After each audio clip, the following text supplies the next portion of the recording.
తిరుపతి అనగానే మనందరికి టక్కున గుర్తొచ్చేది శ్రీ వెంకటేశ్వర స్వామి, అవునా? కాని అదే తిరుపతిలో అత్యంత కోలాహలంగా జరిగే గంగమ్మ తల్లి జాతర వెనుకున్న చరిత్ర మాత్రం చాలామందికి తెలియదు. ఈరోజు మనం ఈ జాతర మూలాలను, అందులో దాగిన చారిత్రక అంశాలను విశ్లేషించబోతున్నాం.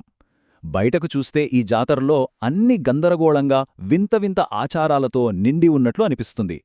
కాని ఒకసారి ఆ ఆధారాలను డీకోడ్ చేసి చూస్తే ఇది కేవలం ఒక పండగ కాదు, ఒక భయంకరమైన అన్యాయంపై జరిగిన అతిపెద్ద తిరుగుబాటు అని మనకర్థమవుతుంది. అసలు ఈ జాతరలో జరిగేవి చూస్తే ఎవరికైనా ఆశ్చర్యం కలగక మానదు.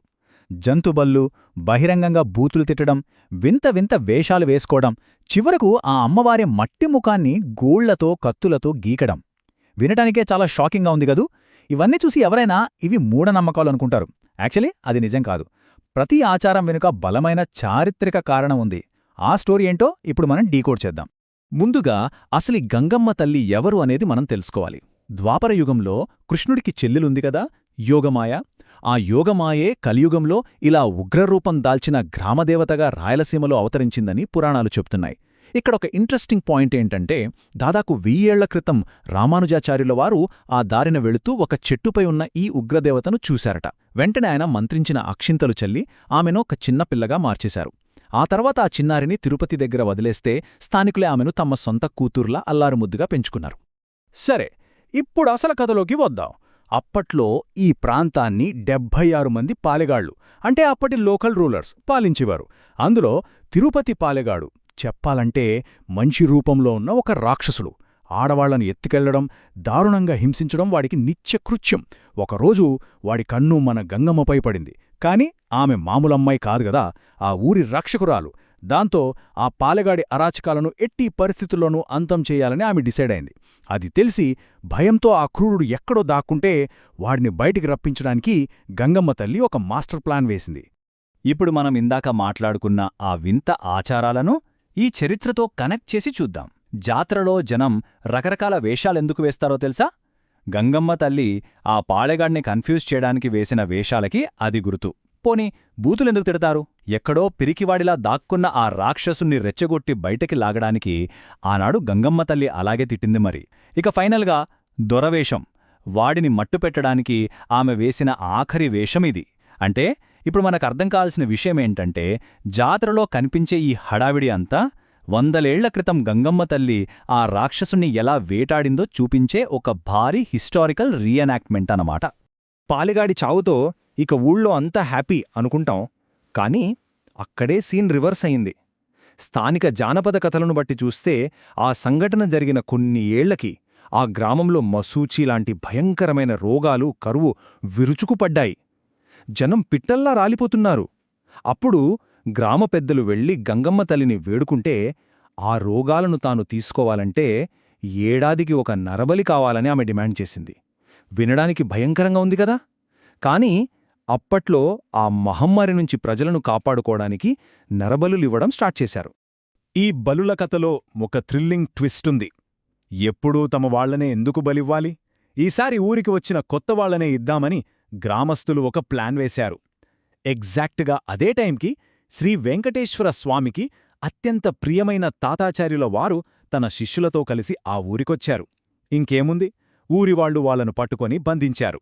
అప్పుడు తాతాచార్యుల వారు తన శిష్యులను వదిలేయండి, వాళ్లకి బదులు నేనే బలిపీఠమెక్కుతాను అని ముందుకొచ్చారు.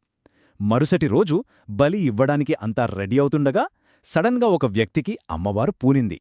ఒక్క క్షణం కూడా ఆలస్యం చేయకుండా తన దగ్గర ఉన్న నారాయణ కవచాన్ని ప్రయోగించి ఎర్రగా కాలిన శంకు చక్రాలతో ఆ అమ్మవారి ఉగ్రరూపాన్ని అక్కడికక్కడే బంధించేశారు. ఆ ఒక్క సాహసంతో గంగమ్మ తల్లి ఉగ్రరూపం పూర్తిగా శాంతించిపోయింది. ఆ తర్వాత తాతాచార్యుల వారు ఆ అమ్మవారిని తీసుకొచ్చి తిరుపతిలో ఒకచోట ప్రతిష్ఠించారు. అదే మనం ఇప్పుడు చూస్తున్న ప్రసిద్ధ తాతయ్యగుంట గంగమ్మ తల్లి ఆలయం. అలా ఒకప్పుడు నరబలులు కోరిన ఉగ్రదేవత శాంతస్వరూపినిగా గ్రామ రక్షకురాలిగా మారిపోయిందనమాట. సరే, ఇదంతా 100 ఏళ్ల నాటి చరిత్ర కదా.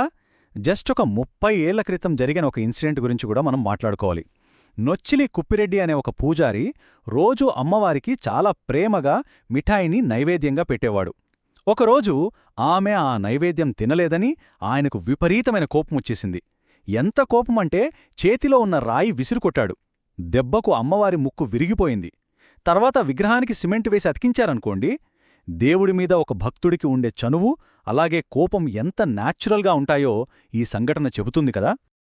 అయితే జాతరలో జంతు బలుల విషయానికి వస్తే ఒకప్పటికీ ఇప్పటికీ చాలా మార్పు వచ్చింది. హిస్టరీ చూస్తే అప్పట్లో జనం తమ ఇళ్లల్లో ఎంతో ప్రేమగా పెంచుకున్న జంతువులను అమ్మవారికి ఇచ్చేవారు.